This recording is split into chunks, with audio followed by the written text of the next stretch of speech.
ډېر ډېر تاسو ټول منګل صاحب دپاره د پروفیسر اسیر منګل صاحب دپاره او دا مایک زه هغه ته سپارم چې د ده په زړه کې څه دي دا اړۍ درزېږي که نه او یو ښه غونده کې شعر مست غونده کې شعر ووایي نو بخیر. بسم الله الرحمن الرحیم. ټولو نه اول خو زه د افغان ټي وي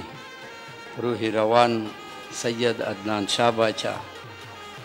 ډېره زیاته مننه کوم او د هغه د افغان ټیم څومره کارکوونکي دي د هغوی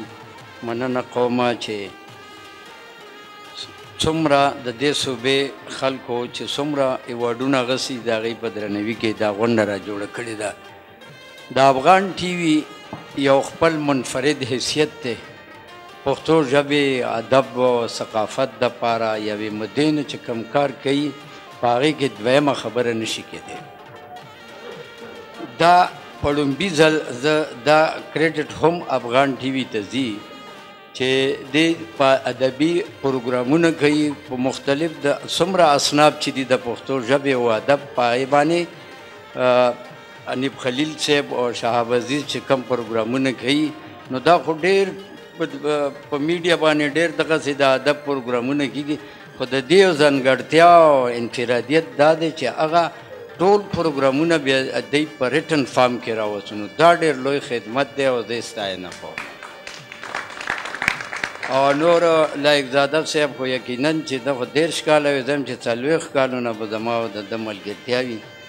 چې موږ یو بل پیژنو. نو ده دغه اسیر منګل او د اسامالدین خبره وکړه نو دې بارې کې به زه یو لطیفه تاسو ته واورم که اجازت وي. زموږ یو ډېر خوږ مشر و میا عبدالرحمن لوګی کاکا خیل تاسو به کیدای شي ډېرو کسانو به په دې دغه کې لیدلي. زما نوې نوې اپوینټمنټ شو لیکچررشپ تنګي کالج کې اشنغر نو زه هلته تللی وم. زموږ یو پرنسپل و هغه اردو سپیکینګ و د کیمسټرۍ پروفیسر و نو هغه داسې د اصولو والا سړی و چې هغه مخې ته د سټاف زموږ ډېر داسې ورکوټی کالج و 18 لیکچرران به وو په هغې کې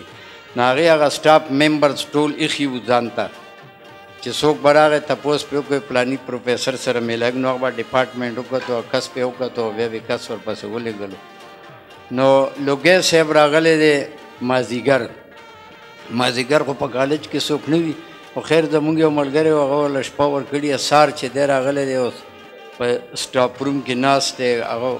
هغه یو ډېر عجیبه شخصیت و کولا او شمله به یې والې وه نو هغه پرنسپل تپوس کړی چې دا بابا څه له راغلی دی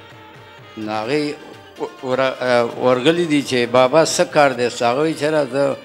یو پروفیسر دی زما ملګری دی هغه ته راغلی مې څه نوم یې دی وی اسیر منګل وی د څه پروفیسر دی وی د پښتو نو هغه مخکې هغه ته چې کوم سټاف ممبرز وو هغه دغه پروت و هغه پښتو ډپارټمنټ وی راواړو پښتو ډپارټمنټ چې راواړو نو هغه کې خو زما نوم اسامالدین و نو هغه ته وی میا صاحب ته غلط ځای ته راغلی د هغه موږ سره اسیر منګل په نامه څوک پروفیسر نشته نو بس هغه را روان شوی هغه ډېر زودرنج و په معمولي خبره به خفه کېدو نو چې را روان شوی دی اوس کالج نه راوځي او زه دننه کېږم ده دلته ولیدم نو ما ته وایي چې یا لکه وی ته خو رالې او هغه پرنسپل خو وایي چې دی نشته دلته کې ما ته مې نه زه یم څنګه یې درته وویې نه وی مړ هغه وایي چې په دې ته به زه پوه شم نه ما ورته وایم دا چل دی چې زموږ خو سرکاري نامه یوه وي او قلمي بله وي